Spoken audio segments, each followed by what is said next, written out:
Hello, and welcome to Growth Unbound, where we delve deep into the multifaceted journey of growth within the world of startups and scale-ups. This is where we unpack the complex intersection of people dynamics, business strategy, organizational design, and the ever-evolving tech landscape. Our mission is to unchain your company's growth potential by understanding and navigating these intricate systems and overcoming the hidden challenges that could stand in your way. I'm your host, Nada Elkady, and I've spent over 20 years helping organizations navigate these complexities and drive sustainable growth. In today's episode, we're going to continue our conversation about the importance of identifying and managing tech debt and operational debt. Both can be silent growth inhibitors and can have far-reaching effects impacting everything from employee productivity and morale to customer satisfaction and even revenue growth. Now, while tech debt primarily relates to code and code-based systems, operational debt refers to the accumulation of interconnected issues and efficiencies within an organization, both in terms of people-related and business-related aspects. By addressing operational debt, just as leaders would address tech debt, organizations can improve overall performance and collaboration and create a healthier and more efficient and effective work environment. And so today we're here exploring that possibility. And today we have a truly exceptional guest joining us, a serial entrepreneur, engineer, former COO, and current founder and CEO who has worn every hat imaginable in the world of startups, successfully navigating through the roller coaster journey of scaling businesses from the ground up, dealing hands-on with both tech and operational debt, and emerged from it all with a treasure trove of insights and experiences. He's currently the founder and CEO of Reframe Technologies, someone I am honored to have worked with, a mentor and a friend, Jeff Szczepanski. Wow, very nice. Thank you. Jeff, welcome to Growth Unbound. It's so great to have you with us today. Likewise, Nada. Thanks. Yeah, good to be here. Thank you. And I'm excited, as always, to tap into your deep knowledge and your understanding of how tech and operational debt can impact companies, especially in the early stages and high growth phase. And, I know that you are also an engineer and you've led, engineering teams. So I'm curious to understand from your perspective, what does tech debt mean to you? Yeah, that's a great question. Well, I kind of think it's actually I like to break this down in sort of two different ways of thinking about it, sort of two different parts. And this might be a little bit technically specific, but the same thing will apply in organizations to some level, which is, we can talk about tech debt in the sort of like buggy code sense. The code's not reliable, it's not working as expected or as intended to be implemented. And I think people think of that as, I would almost classify that as much as more of a quality issue, that, the execution of the development of the code is not complete. But I really like to talk about the more insidious form of tech debt, I think, which you can think of this as the external tech debt in a sense. If you think of the internal tech debt as the code itself, the external one, I kind of define the tech debt to be a disconnect between what you need your code base or technology to do relative to what customers need it to do. So in a sense, the harder it is for you to do things that are valuable to your customer with your technology base, the more tech debt you have in a sense. So, if you want to think of it as a quality attribute, the quality we're aiming for actually is to have a code base and a technology set that is easily and well aligned to do things efficiently and with high quality for that your customers value highly, essentially. And so, we can talk about this in different technology ways, what that means in terms of architecture, what we would talk about sort of the domain aspects of the systems. But yeah, that's the way I would typically define it.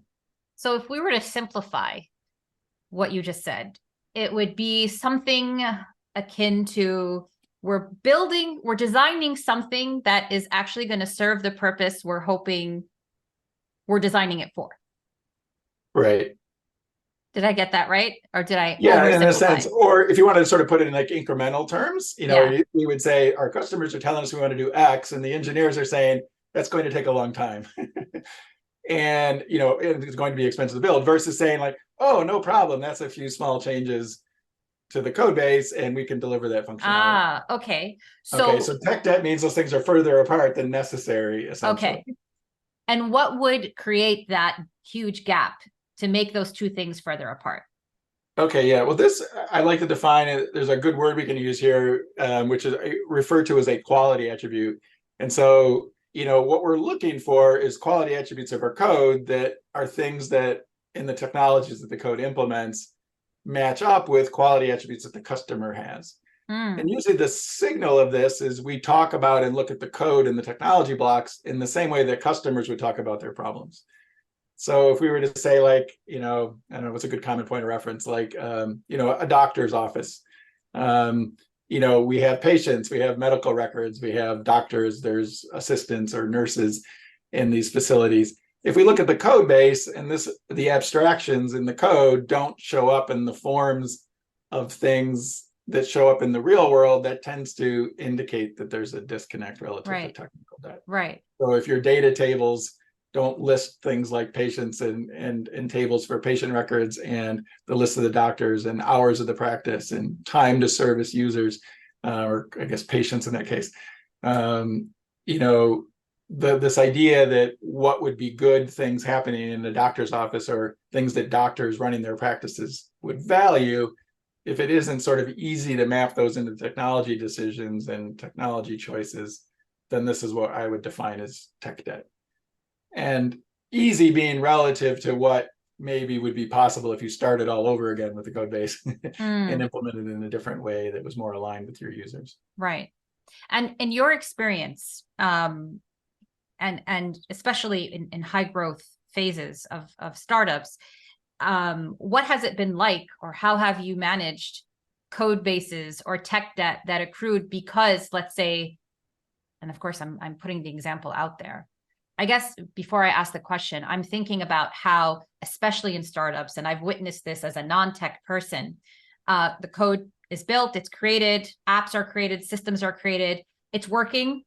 But as the company starts to scale, because the needs of the customers start to change, or because the volume of customers increases, or whatever is the case, the constant pivoting, it's no longer scalable. You can't keep patching on code in the hopes that it would continue to work and scale with the needs of the customers. So I guess the first question is, have you experienced that? And what was it like? Right.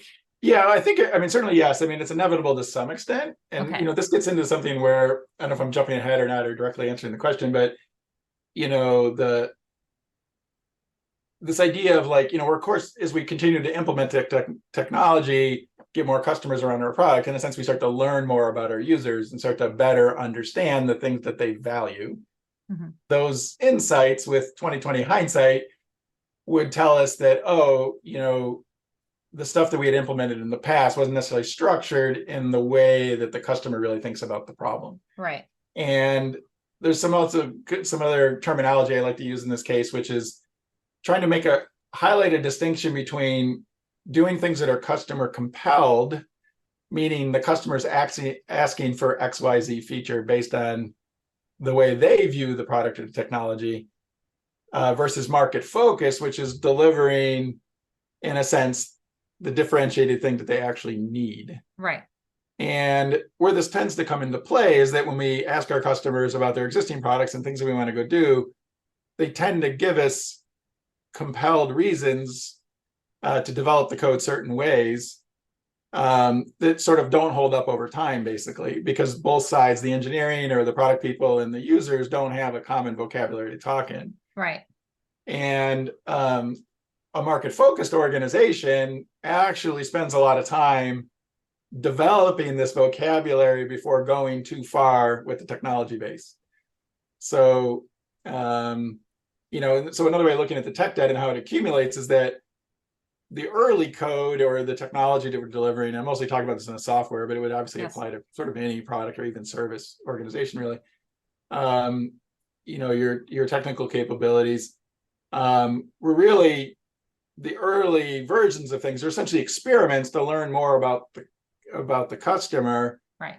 And the success of that stuff tends to want us to keep patching more things on top of this evolving experiment rather than defining it as an experiment, taking the learnings of the experiment and then implementing it in a much more structured way that is essentially an investment in the future success of things, right? That's the way we could think about what's actually kind of going on there, right? Yeah. So if we're always compelled and not thinking about the longer term market focus thing, that's the thing that draws us into, seduces us to sort of introducing more and more tech debt over time. Yeah. And it's like, I think that if we were to think about examples, they're so commonly referenced, but like an organization like Apple is a company that is extremely market focused. And this is why we see such good design, their ability to develop things, what seem like to us as users almost in a vacuum, because they're very market focused on understanding our needs better than we understand them and build products and platforms that cater to that extremely well. Versus other types of organizations, that are, again, struggle with this. Yeah. Especially over time. I mean, it's very difficult. Right. And it seems like, and again, I may be oversimplifying this, but it seems like it starts with awareness. Are we aware of internal, how we're building what we're building? And are we aware of the needs of the market, the needs of the customers, aware of the gap? So it seems like it starts with just this foundation of awareness. And coupled with that is the clarity and the intent of where we're going and how we're going to operate. So we have this awareness. We know what we're doing. We know why we're doing it. We know what the market needs for now. And we understand that we're going to experiment. So our approach is experimental. Right. And somehow it seems like that mindset is what might ease the inevitable tech debt that will accrue simply because of how things are changing and your awareness grows over time anyway. Right. Yeah, I think that's great. Actually, it's a good way to think about it. I think, maybe if I would throw one more layer in there, I would think of, there's certainly be a case where we're not aware and therefore we're doing stuff without necessarily knowing that we're making these trade-offs. I would say often in many organizations, there is an awareness to some of these choices, but it's very difficult to justify or rationalize, making the investments that are really necessary to sort of maintain long-term efficiency. Right. It's easy to get seduced into, well, we'll just ship one more feature, this one more thing. This, it's always the sort of, the once argument. Once this thing happens, then we'll do it differently. Absolutely. I think is a good, is a common pattern that I've certainly seen through my career in many organizations. Yeah. So what would your recommendation be? Because it seems like this is something that is going to happen. We're going to need that short-term win, whether it's for a board meeting, for the biggest customer who needs this thing, like whatever it is. What would your recommendation be for leaders who are going through the same thing? Yeah, so it's a great question. There's no real easy answer to here, although I think meaning that making the right choices are always hard here. Not only knowing the right thing to do, but actually following through on it when you kind of know what the right thing to do is. But the thing I would say is that, yes, there's definitely going to be cases. We have this trade show. It's in 3 weeks. We need to have a demo ready for this important customer so we can close X deal. The engineer saying, stop, let's refactor the entire code base. You can't have that in 3 weeks is probably not a good business decision in any world, right? But the key in this case is to realize that you would need to have an exit plan. Like, in other words, when are we going to go back and do the things that we want to do? So, like, in other words, make a conscious trade-off, but then have a way to manage your way out of it. Otherwise, you're always just being very short-termist, and the tech debt will continue to accumulate, your efficiency will continue to drop, and everything will continue to get more expensive and harder to do. Right. In one of the quality dimensions, right? Yeah. So at some point you got to start paying down this debt. And that's really the most important thing, is to, again, have a strategy for, continually reducing the debt. Or, certainly anytime you take on new debt, how are we going to at least get back to where we were before? Yeah. And actually, I think of that as the in a tech, engineering organization part of it. And there's many dimensions to, thinking about this operationally and the different types of debt we can have through the organization. But when we talk about tech debt, I actually think of this as a core accountability of the CTO of the company, is actually keeping the tech debt, as I defined it at the head of our discussion here, as low as possible, right? Their job is to have technology that's useful, high quality, low cost to deliver, and has the functionality needed for our users is really the job. Yeah. And so the more debt you have, the less those people are doing their job in a sense, over time, as things evolve. Yeah. I love how you said it's a conscious trade-off, right? Yep. It's a trade-off. It's going to happen. It's inevitable. It's kind of like it's part of the process. So have an exit plan, have a strategy. There are always going to be these situations where you need to make a quick decision, or a decision needs to be made for something that needs to happen quickly. Great. What is the intent here? Are we, again, awareness? Are we aware of the trade-off? Are we aware of the implications? Are we aware of how we're going to minimize the debt? And we're going to pay it down. We're not going to pretend it's not there, because if we pretend it's not there, the day will come where things really start to break down. Right. Yeah, in a sense, yeah, it's only going to get worse if we don't, reverse the process. And it's the short-term trade-offs that we keep taking that got us there in the first place, in a sense, right? Right. Or, we didn't have perfect information, and that's fine. Yeah. But we got to invest in, fixing, I'll say, reducing this, this debt over time. Yeah. Yeah. So it's you mentioned how, that's the core responsibility of a CTO, is to continue to manage the tech debt and keep it as low as possible. And that's something that's part of the job, part of their responsibility. Yep. Any tips from your experience on how they can do that? Aside from the overarching, have a strategy, be aware of the trade-offs. You mean in terms of like, how do we, yeah, I mean, I think like, again, I guess this is part of the sort of leadership challenge here, opportunity, of the senior leaders of the company, is to, make everybody aware of these trade-offs, right, that are being made.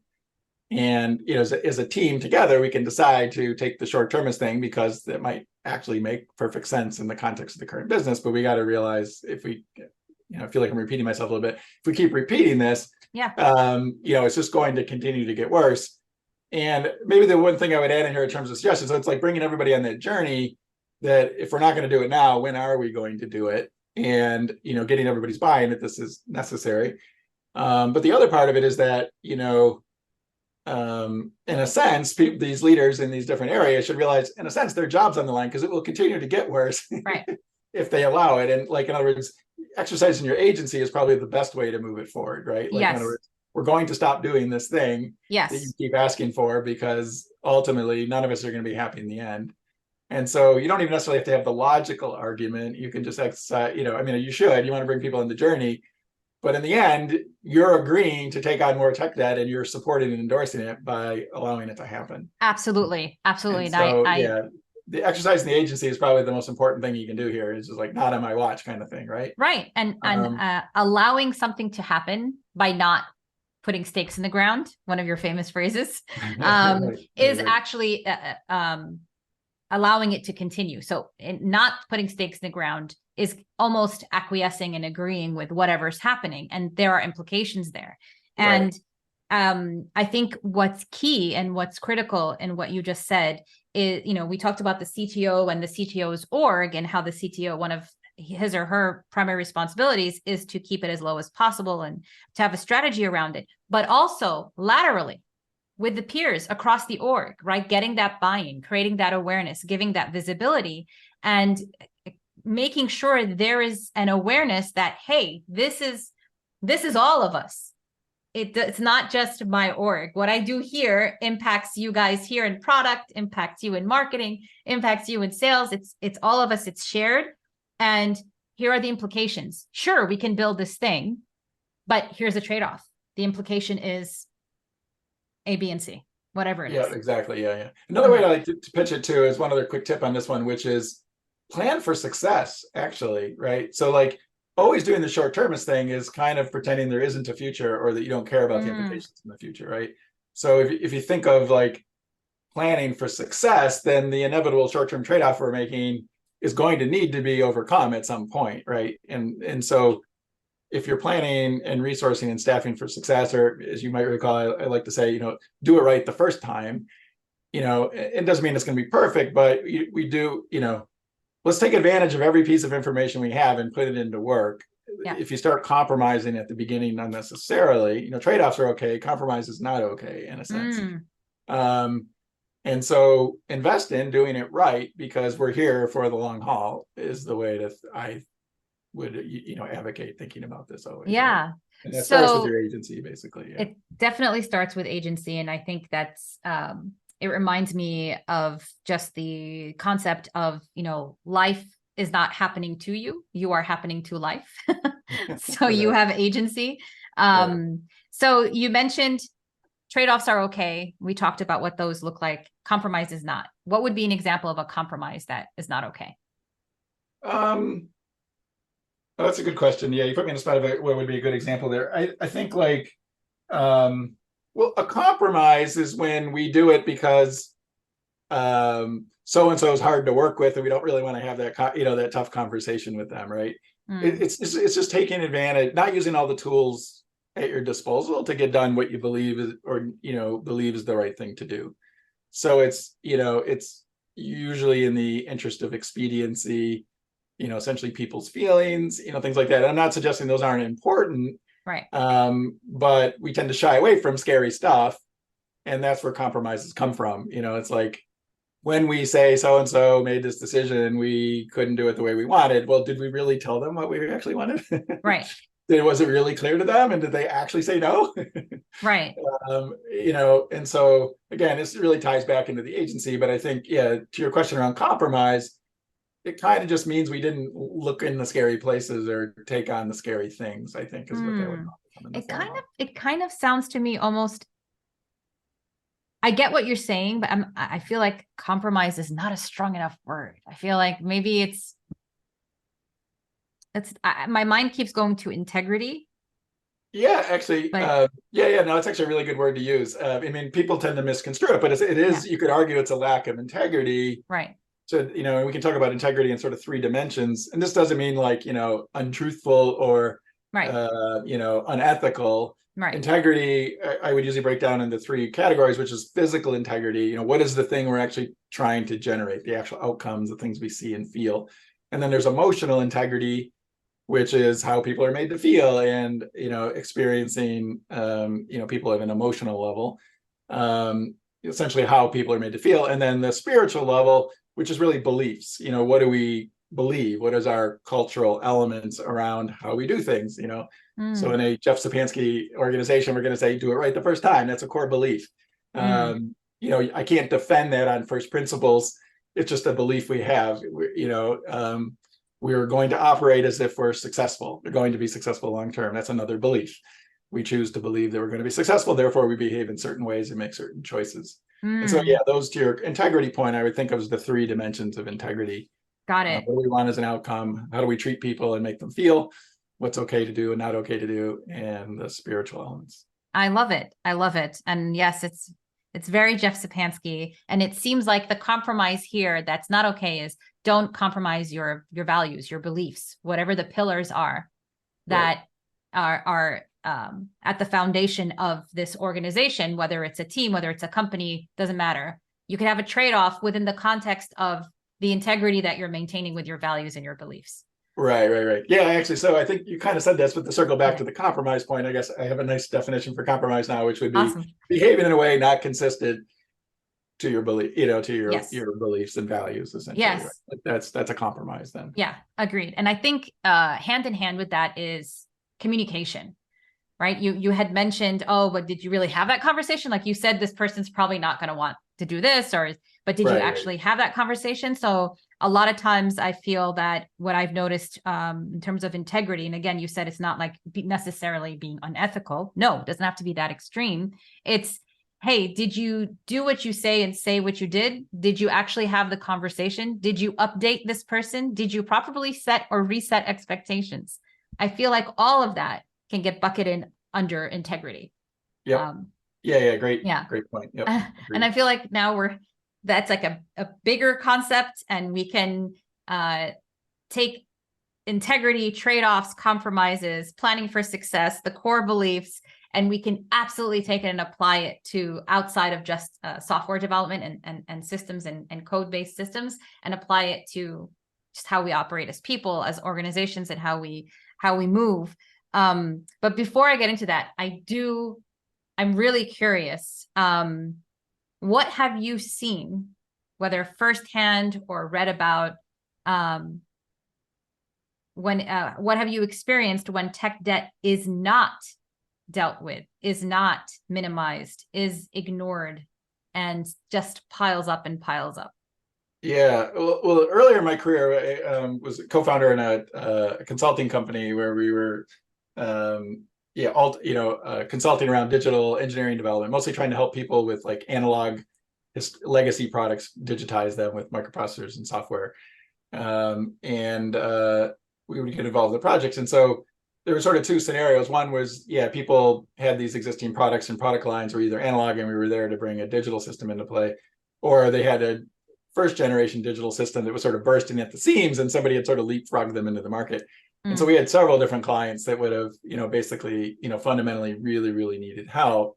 And this is actually where my formation of the technical definition that I gave you earlier around this gap between like, we know what we want to do, but we're really struggling to get it done. Right. And there's usually two scenarios you see, prototypical ones I would see in these two examples. One of them is they keep trying to bubble gum and patch the thing they got and just are sort of bleeding along the way, struggling to really get out of it. And the other case is the case where they're doing the complete rewrite. We're not shipping anything or doing anything. We're like redoing the entire code base, refactoring it. And actually, Joel Szczepanski, who we used to both work with, is a good blog post around this, talking about Netscape and their entire code refactor. I'm trying to remember the exact title. I don't have the top of my head, but the point being, I think that I was trying to make here is when you see these situations, people tend to be very bimodal. They're just surviving and struggling, or they're doing the complete rewrite because at some point engineers get frustrated and they're like, I can't manage and deal with all this stuff anymore. We're just going to give up and essentially start over. Both of them are bad business decisions. And, and this gets into have an exit strategy. Right.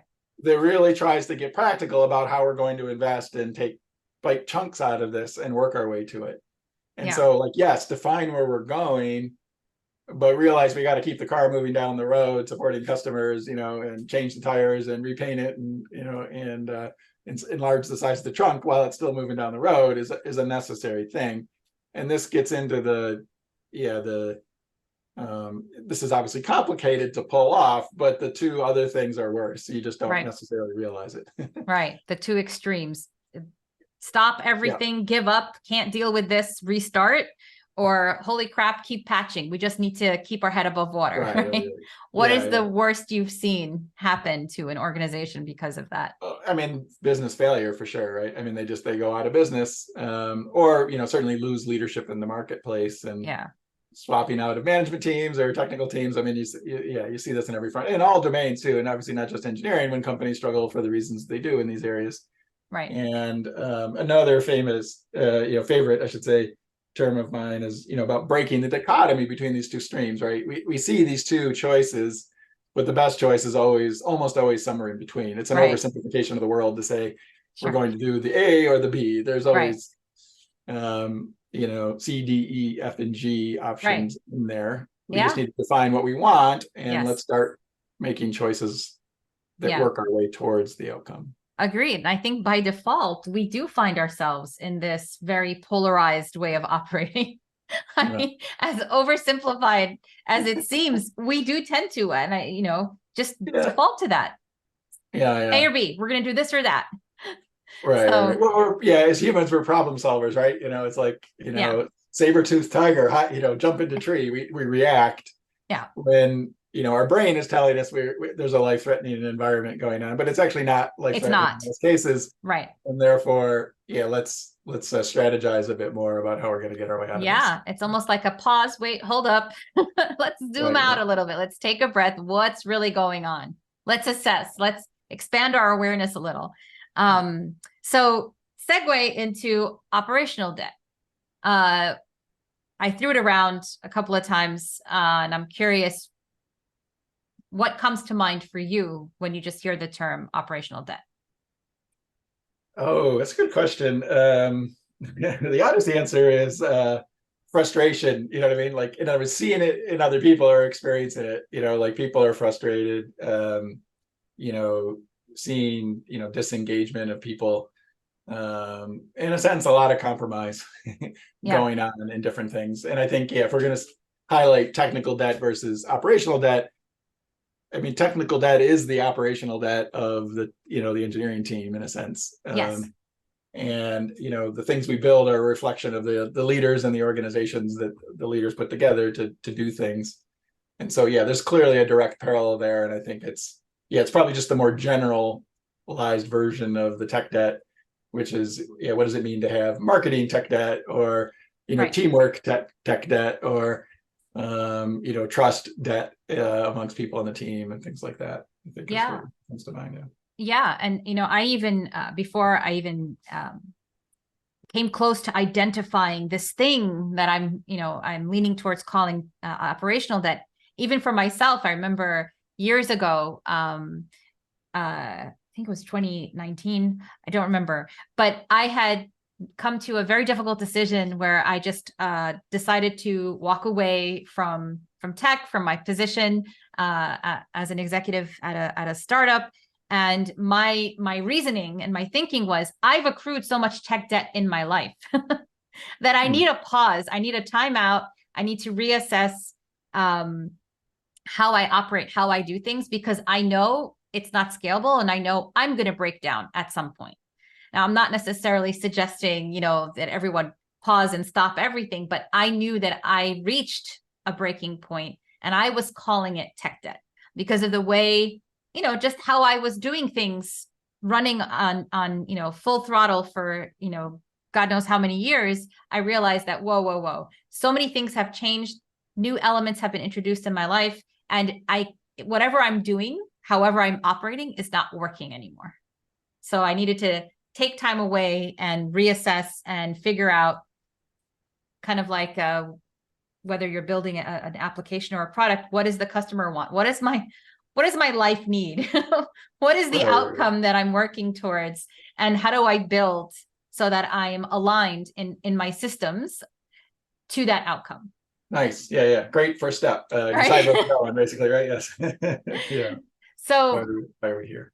So in organizations, and especially in startups, and I reference startups and high growth startups specifically because it's a different animal. It's not like a large company that's been around for years with probably certain processes in place and procedures, and any company of any size obviously is going to have some sort of dysfunction. That's normal. I mean, we're human. Just look at ourselves and our relationship with ourselves, and maybe with other individuals. But particularly with startups, it's a different environment. There's a lot going on. There's a lot of pivoting. There's a lot of high growth phases. There's a lot of unknowns. And so in this environment, it's almost expected, similar to when building software, that you're still figuring things out. So how you operate, what you do, what you say, who does what, is going to take a certain form at one point, and at another point, it probably will take another form. And if we're not aware, and if we don't have the conscious intent, and if we don't have a strategy, that things will also break down in these people and business systems. Right. Yeah, very good. Yeah. I think, what's special about startups there compared to, to be clear, I believe, certainly any large organization I've been aware of has a fair amount of its own operational debt, but it comes sort of in different forms. But the startups are particularly challenging because it's managing in the face of uncertainty, and lots of change, which is particularly challenging for us humans. We're not really naturally born to be, having a good relationship to change and fear, in a sense, of the unknown or uncertainty around the unknown. And so, the management science, in a sense, is not really there yet to have,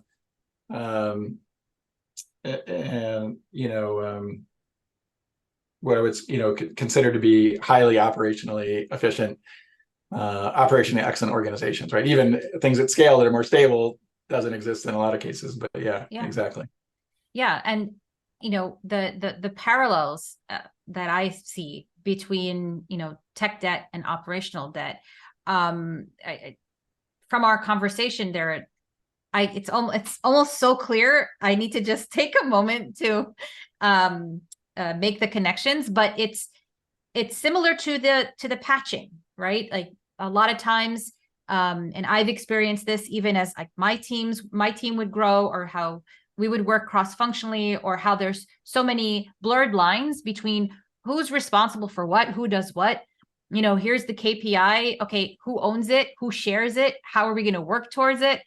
So roles changing, especially I've seen this in startups where it's a startup of 10, 20, even 30, 50 people, and you have folks wearing multiple hats. But then as you start to scale to maybe 100, 150, and the teams start to grow, no one really slows down to redefine roles. And so people who wore many hats thought that they're still responsible for them, but then you've hired more nuanced folks to come in and handle things, but no one ever made the distinction. No one ever really communicated. And it's not like intentionally ignoring as much as it is, we got to move fast, right? Building the plane in flight.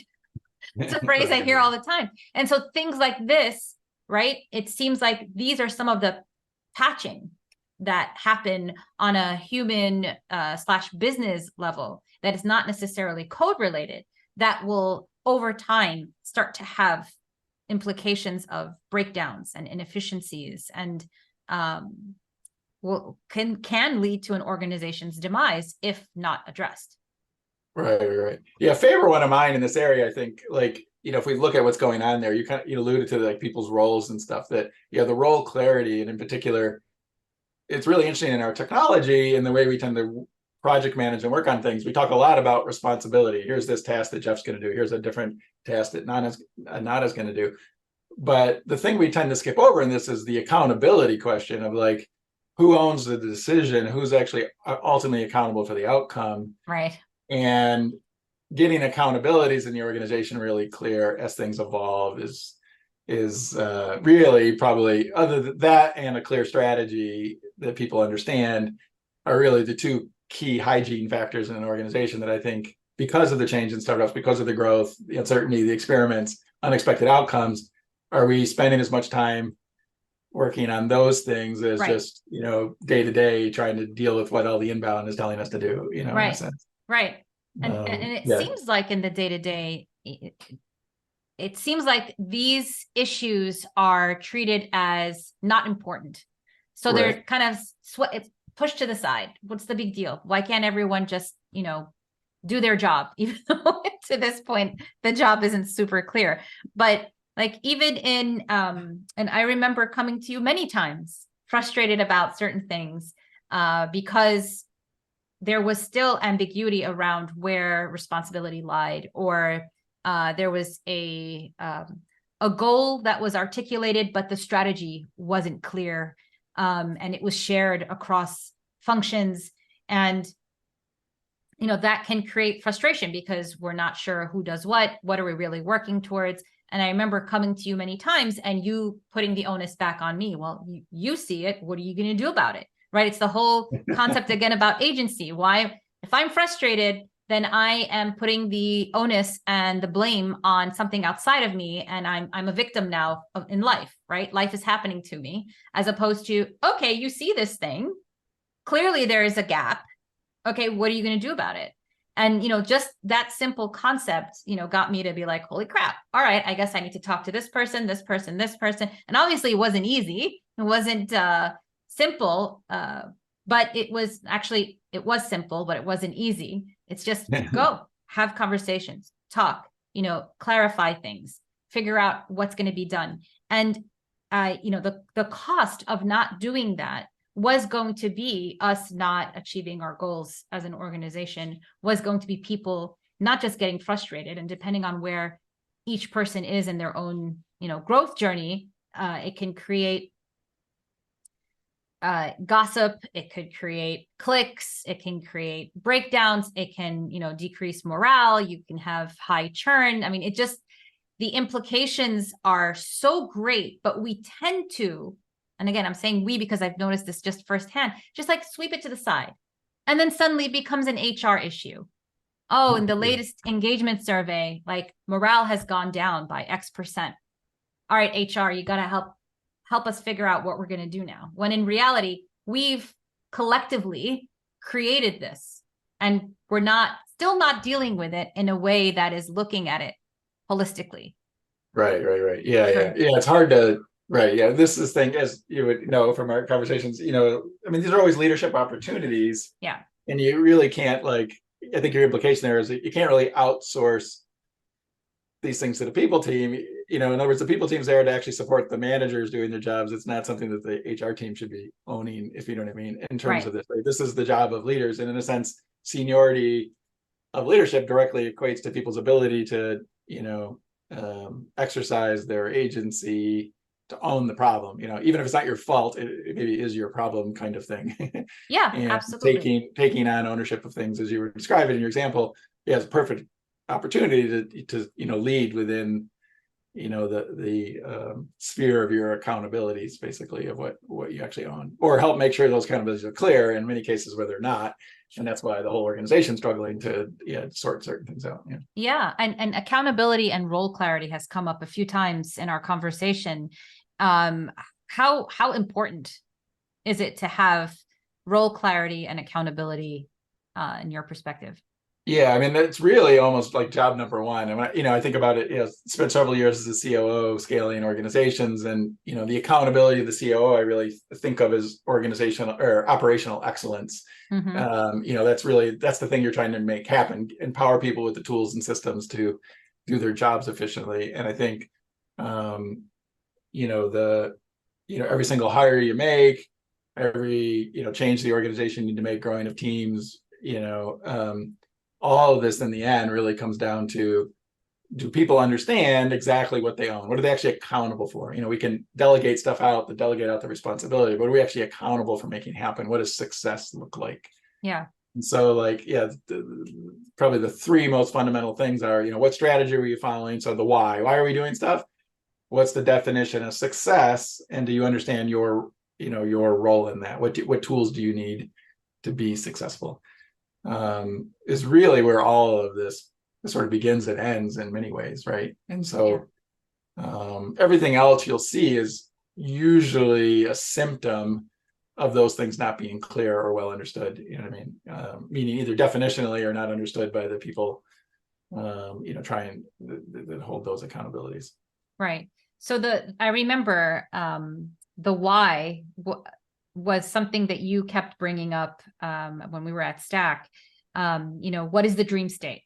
What is the dream state? What are we working towards? Would you say that's the dream state? What are we working towards, or the outcome? That is actually both the why and the definition of success in one.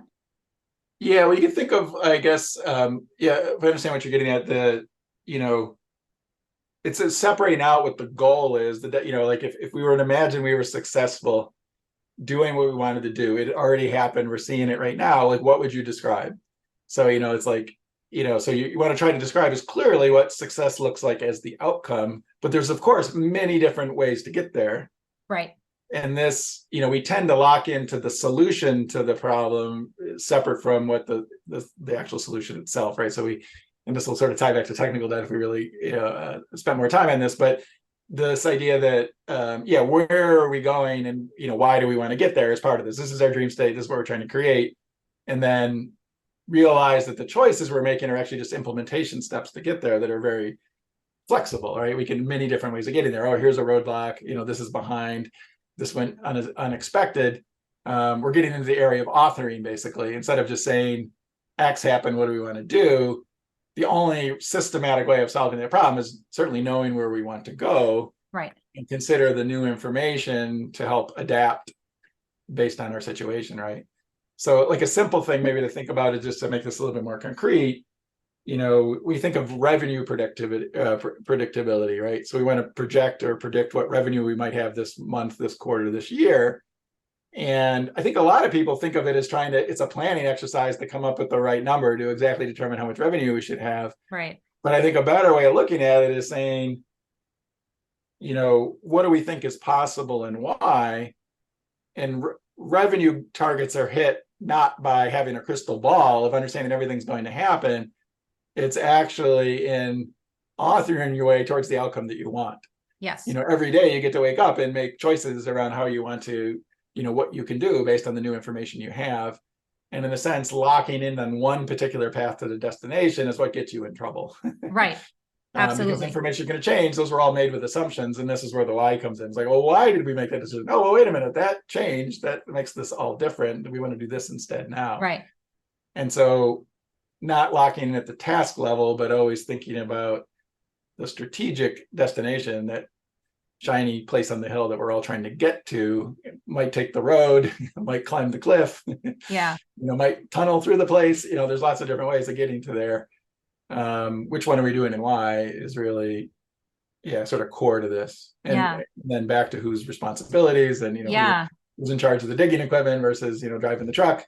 Those kinds of Yeah, it's interesting. Like if we take everything you just said and we kind of break it apart into its core components, there's the goal, right? Where are we going? What does success look like? Like, let's see it, right? The dream state. Then it's like, why? Why is that important? That's our driver. We always can go back to that because sometimes the goal might change. Right. Usually it doesn't, but it might shift, but it'll shift in alignment with the why. And then it's like, then there comes the strategy. How are we going to get there? And there are so many ways. And this is the how seems like that's where we can really mess up, right? If we're too rigid, if we aren't agile enough, if we aren't looking at data points and information and constantly revisiting and having that kind of like experimental trade-off, what are we doing? Why are we doing it to get there approach? And then after strategy, you have roles and role clarity and who's responsible for what and who are the decision makers, right? Who's driving the truck, who's filling the tank, all that stuff. And then tools. What do you guys need? What do you need to get there? Oh, you're driving the truck. What do you need? Your glasses? Do you need a map? Right? So, I mean, that's really simplifying it, but it seems like the strategy portion is really one of the areas where we could truly accrue a lot of operational debt if we are not looking at the data points, the internal and external data points, right? In terms of if we choose to go this way and we're going this way and we're doing it this way, okay, how, what's happening to the folks who are driving the truck or are on this road together, right? Is there confusion? Is there arguing? Is there like a lack of alignment? Like what's going on? Those are data points as well. So it's not just what are the numbers we're seeing that are directly tied to like revenue or customers, but it's also the internal data points that maybe aren't as easily measurable as external data points are, but still part of the strategy nonetheless, and part of the data that needs to be collected nonetheless to inform how you move forward. Yeah, awesome. That was really long-winded, but it seems like you simplified it, and I kind of. No, that's I mean, there's some subtlety to this, but maybe it gets back to the simple but not easy thing, right? Like there's this idea that sometimes I talk about this as everybody owning a piece of the strategy, right? Like in other words, if we understand sort of this role accountability level, there's an outcome, some dreamy place that you're looking to get. Could be a salesperson selling a product. They have a certain revenue goal within a certain set of customers, close some number of deals. Could be a marketing person on successfully delivering some marketing campaign. But it's, like what's going away in a sense, if you think about like automation more and more, especially nowadays with like AI and generative technologies and everything, like task level implementation work, if we know exactly what we want as an outcome, that's becoming less and less valuable. Right. It's knowing where we want to go and then making the strategic choices of how we're going to get there at the task level is what we're really trying to empower everybody in an organization, especially as things become more and more knowledge work driven. Yeah. And it seems like that how is very much embedded in culture, which I feel is a loose term. And again, is kind of thrown over the fence to HR to figure out what's our culture. But it's very much the context within which we operate, right? It seems like it's those beliefs that you were talking about before, right? You didn't call them first principles. Maybe I just threw that in there, but what you're not going to compromise, right? What are the beliefs? What are the values? What are we not compromising? And it kind of reminds me of a heuristic that HubSpot has that I think Dharmesh Shah had put together as part of their culture code. And I might be butchering this, but conceptually what I remember is the customer is greater than the company, which is greater than the team, which is greater than the individual. Okay, yeah, that makes sense. Yeah, So, intuitively, right. Kind of, I always thought of it as rings, right? Where of concentric rings of influence, right? And it starts with the individual, then you get your team. Ultimately, everybody's like faced, towards the customers. Right. So I think if I remember, it's like his belief is if you need to make a decision wherever you sit in the org, you need to think of it in terms of what's most important for the customer. And then you're thinking of the company, and then you're thinking of the team, and then you're thinking of yourself. So if anyone is operating in a way where they put themselves first, compromising the team, the company, or the customer, then that you are now in a position where like, no, that compromise is not a trade-off. It's a compromise and it doesn't align with how we want to operate. And it can cause breakdowns in the future and vice versa. Like the whole thought of like, well, my team needs this and my team's, well, let's zoom out. What does the company need? What does the customer need? And like work your way backwards. Right. Yeah, I think the false assumption there many times is like this sort of false scarcity that you can't meet the needs of the individuals and the needs of the company and the needs of the customers at the same time. Where in reality, you almost always can, or if you can't, then it basically signals a value. It values a disalignment or misalignment values, essentially. Then, this is why we have, not necessarily better or worse, just different values, different systems and beliefs, and different organizations, customer bases, users. Whatever. Exactly. It's just not going to work. You want all that stuff aligned, basically. And that's where success lies. Yeah. Jeff, I know we are out of time, and I wish we could keep talking. I'd love to get more insights from you. Is any last parting words of advice for any founders or leaders who might be tuning in? Ooh, well, actually, this one comes up a lot. But if I were to look at my own career or of the people that I've worked with and respected the most over the years in terms of their careers and their past, I have a coach, executive coach, and so do all of those people that I would typically name at the top of the list, right? So if you're not already working with a coach or an executive coach as a leader, especially in a startup, to lead well is to know yourself well, and a coach is really the best thing you can have in place relative to that. And I know that's obviously one of the things you have a lot of passion about as well. But it really had, if I look at my career overall, where I felt my effectivity and ability to engineer myself out of a box improved the fastest over the time was having a dedicated coach. And anyway, so I would start there. That's the simplest piece of advice. And then after that, maybe people can email me or whatever. I'm more than happy to talk about any other nuance that anybody else would have. Things we talked about. To lead well is to know yourself well. And it sounds like it still all goes back to that foundation of awareness. Yep. 100%. Yeah, that's a good term of the day. Thank you so much. I appreciate your time and your insights. And till we meet again. Awesome. Thanks, Nada. Good stuff. Thanks, Jeff. We'll see you. Bye. Bye.